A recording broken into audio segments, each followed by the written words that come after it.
জয় কৃষ্ণকালী মায়ের জয়, জয় সোনা মায়ের জয়, জয় মঙ্গলা মায়ের জয়। মায়ের অশেষ কৃপায়, মায়ের আশীর্বাদে সবাই খুব ভালো আছেন।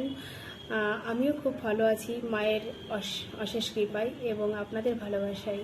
প্রতিদিনের মতো মা আজকেও কিছু কথা বলেছেন। যারা এই ভিডিওটি দেখেননি, মায়ের কথাগুলো জানেন না, তারা অবশ্যই ভিডিওটি দেখে নেবেন। আর সবসময় মায়ের নাম জপ করতে থাকবেন। মা ব্রহ্মময়ী, মা কৃপাময়ী, মা অবশ্যই মঙ্গল করবে। মাকে পেলাম, যার জন্য আমরা নাম জপ করে মাকে পেয়েছি। আমি তার সঙ্গে একবার দর্শন করেই যাবো। তাই বাবা 3 দিন ধরে ভালো আছে না? ও কোথা থেকে আসছেন বাবা? দেখি একটু। আর কিছু বলবো না, আর একটু কথা বলি ভক্তদের। সামান্য 3 এদিকে নিয়েছো, এদিকে উড়ি বাবা কোথায় গেল? যেটা আমি 3টে কথা বলে দিই ভক্তদের, এক সবাই শুনলেন।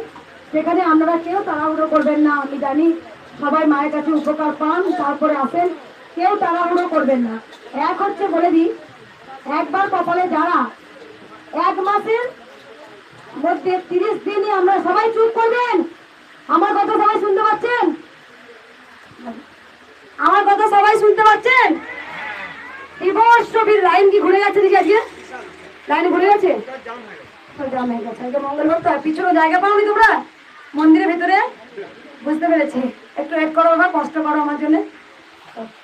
প্রথমত বলি, একই দিনে 2 বার ত্রিশূল নিতে পারবে না।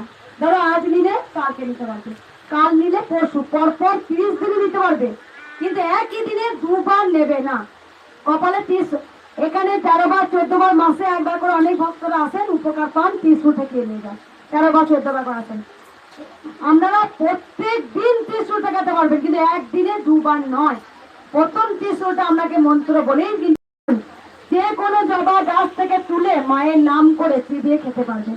যারা খেতে পারেন না রস করে খাবেন। যারা জবা ফুল পান না, অনেকটা জবা ফুল কিনে নেবেন বা তুলে নেবেন, শুকিয়ে নেবেন, মিক্সিতে পেস্ট করে নেবেন, অল্প অল্প করে খেতে পারবেন। বুঝতে পেরেছেন?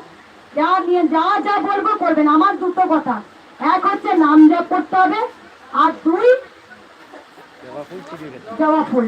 আমার 2টো কথা, আপনার হাজার সমস্যা, যাই সমস্যা, ওই সমাধান একটাই পথ, জয় কৃষ্ণকালী মায়ের জয়।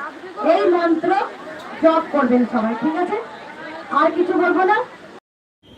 দেখলেন তো আপনারা ভিডিওটি, মায়ের কথাগুলো মন দিয়ে শুনবেন।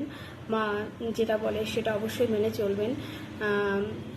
যারা মন্দিরে এখনও যাননি, অবশ্যই মন্দিরে একবার আসুন। মায়ের স্থানে গেলে একটা আলাদা অনুভব হয়, সেটা অবশ্যই হবে। মা কৃপাময়ী, অবশ্যই মায়ের কৃপা পাবেন। যে কোনো বিষয়ে মাকে স্মরণ করলে মা সাড়া দেয়। তাই সবাই মন প্রাণ দিয়ে বলুন, জয় কৃষ্ণকালী মায়ের জয়।